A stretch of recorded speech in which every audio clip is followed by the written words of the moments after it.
Okay, dito po tayo. Mayroon pong ginagawa dito si nanay. Ano kayang iniihaw niya dito? Ano yan, nanay? Buko. Yung ano, may laman pa? Wala na. Ay, wala na. Anuhin po yon, buko? Gawing? Mama. Ay, gawing mama. Titingnan natin kung paano. Ganyan po guys, pag anong tawag to? Apog, ano?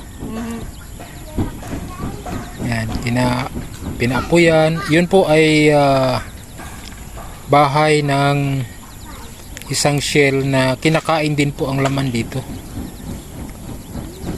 Kumakain din po kayo ng laman yan? Ha? Nakain din. Kain din, ano? Depende sa pagluluto. Yun, ganyan, no? So, hintayin natin kung ano ang paano gagawin yung hapog.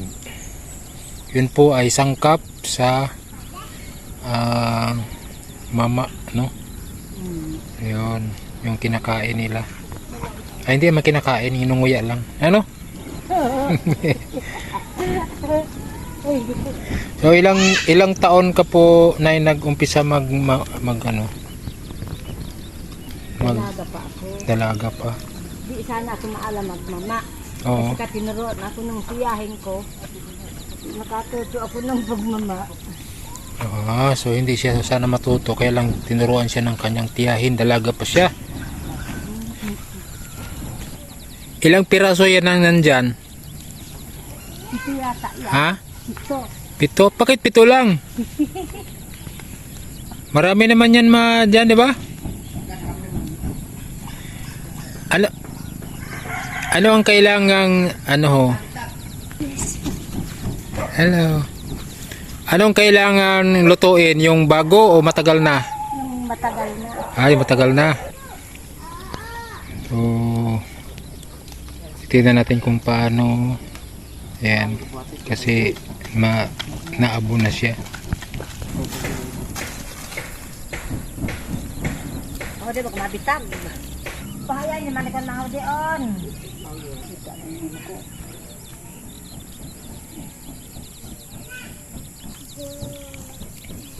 Ayan, malapit na po. Tingnan natin kung paano siya gagawin.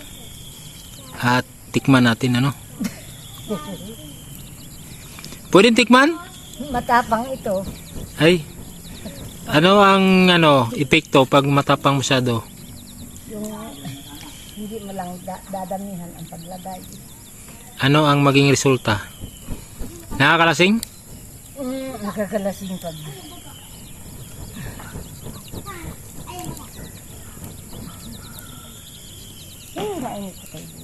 Magandang hapon sa ating lahat. Tayo po ay maggawa ng apog. Yan po si nanay. Anong pangalan niyo mga nanay? Violeta. Nanay Violeta. Yan po si nanay Violeta. Oh. Yan, gagawa po kami ng apog. Yan, panghalo sa sa mama. Yan, subukan natin mamaya.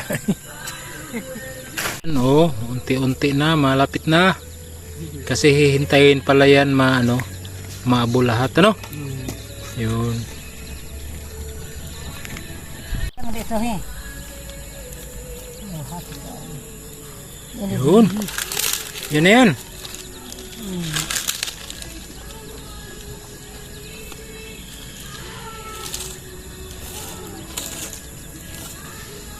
Ito kung saan ka na pumibet ka. Kumana. Yung kado. Alam mo gayon, di ba nga?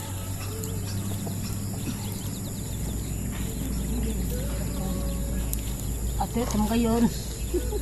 Yan. So yun po yung po yan siya, yung shell ng isang klaseng shell. Tawag dito ay buko. Masarap din po yung laman niya. Nakakain ako isang beses. Kailan kayo magluto niyan? Marami pa pa yan dito? Bangga po doon sa kabila. Oh.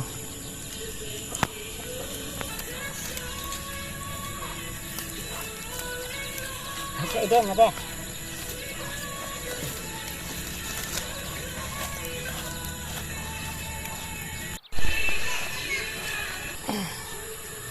Mainit na ang tagidan.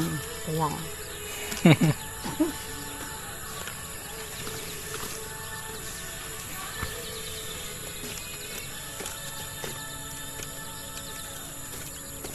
Kabagyan din baga ha. Oh, yun po. Nasaksihan po natin paano gumawa ng ng apog. Yan, so yung shell, yung walang laman. Pero nakakain din po yung laman nun. Inuuling siya. Inaabo. Tapos yan, tinatanggal.